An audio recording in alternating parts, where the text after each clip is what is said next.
O presidente é ao mesmo tempo meio de campo e atacante. Ele precisa organizar as jogadas a partir do meio de campo. Isso no jogo político significa organizar a coalizão majoritária pelo centro para poder governar. Ele forma e articula a coalizão.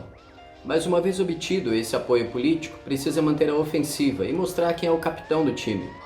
Comando e iniciativa. Isso é coisa de presidente. Agora, por outro lado, é preciso ter flexibilidade e habilidade para negociar com o Congresso, encontrar o ponto de entendimento comum em cada matéria. Coisa de político. E é isso o que requer a coalizão. Você sabe o que é presidencialismo de coalizão? Vejamos no Vale Saber de hoje.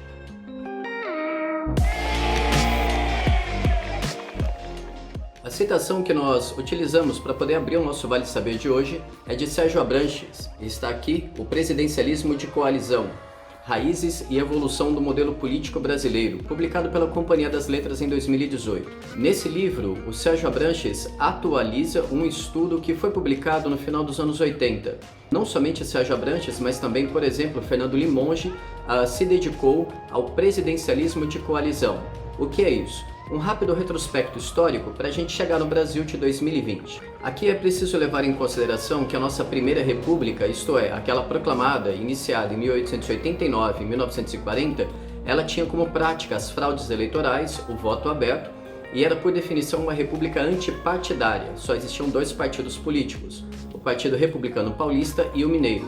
Desta forma, essas oligarquias blindaram o presidencialismo e, através de um forte parlamentarismo, fizeram valer os seus interesses, particularmente em relação ao sistema fiscal. Por sua vez, a nossa Segunda República, aquela iniciada em 1945 e que vai até o golpe de 1964, é uma república que dura somente 19 anos.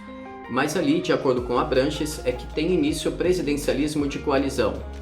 Existiam três grandes partidos à época. Acompanhem porque isso pode ser interessante para a gente entender o Brasil de hoje. O primeiro grande partido seria o PSD, Partido Social Democrático, que seria um partido urbano ligado às classes médias de profissionais autônomos e liberais. O segundo partido seria o PTB, Partido Trabalhista Brasileiro, de herança vaguista, que seria, grosso modo, um partido ligado às camadas populares da sociedade, aos trabalhadores. E depois nós teríamos a UDN, que, por assim dizer, poderia ser chamado de um partido conservador ligado ao representante dos interesses das elites, tanto agrária, fundiária, quanto também urbana. Esses são os três grandes partidos que, através de um processo legislativo, continuamente fez valer os seus interesses sobre o presidencialismo.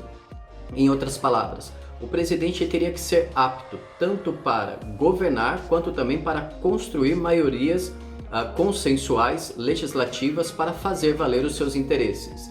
É nesse momento então que a gente começa a entender uma certa distorção do sistema político, melhor dizendo, as disparidades regionais, as desigualdades econômicas estariam expressas no Congresso através de superbancadas. E essas superbancadas nem sempre atenderiam aos interesses nacionais. Isto é, o processo do toma lá da cá já estaria bem expresso ao longo dessa Segunda República. Por sua vez, chegamos na República atual, a nossa Terceira República, que tem início ali na Constituição de 1988 até hoje.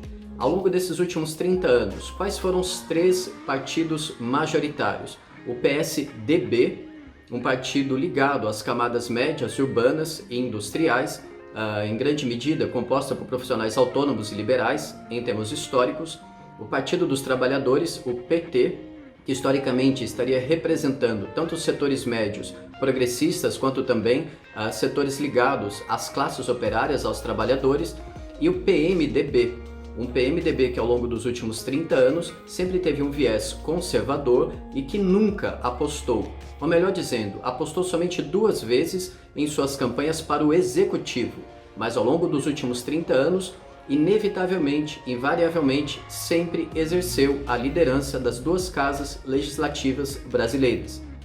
São elas, o Congresso e o Senado. Se você puxar pela sua memória, os presidentes do Congresso, os presidentes do Senado e a maioria dos vice-presidentes, esses cargos foram ocupados por representantes do PMDB. E o que isso diz para nós a respeito do presidencialismo de coalizão? Simples.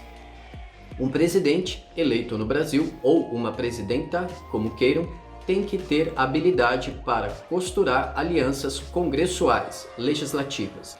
Um recurso, então, nessa terceira república do presidencialismo para tentar driblar esse presidencialismo de coalizão seria e tem sido as medidas provisórias. Só que isso seria um recurso, digamos, imperialista. Afinal de contas, as medidas provisórias, isso é histórico, já é sabido, seria uma herança da ditadura militar. Porque, afinal de contas, sendo uma medida provisória, seria uma medida, digamos, interventora do cargo executivo. Entretanto, ela também pode ser blindada ou então reajustada pelo Congresso.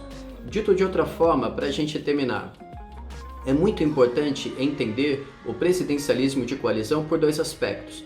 Não tem nada de errado em costurar alianças e também procurar, digamos, um conjunto de interesses, pautas comuns junto do Congresso, tá certo? Isso acontece em qualquer país ocidental.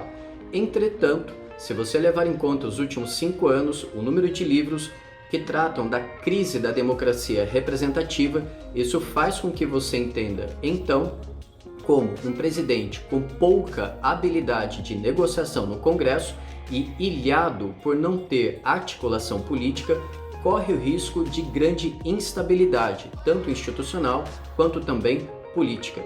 Isto é, o que nós estamos oferecendo para vocês aqui é um conceito valioso para entender os riscos do Brasil contemporâneo. Fica aí a sugestão para vocês, Presidencialismo de Coalizão com Sérgio Abranches. Bem, esperamos que vocês tenham gostado do Vale Saber dessa semana. Continue nos acompanhando aqui nas redes sociais do jornal O Vale e também lá no YouTube e no Instagram do Vestibular em Cena. Um beijo, um abraço, bons estudos para vocês e uma ótima semana. Tchau, tchau!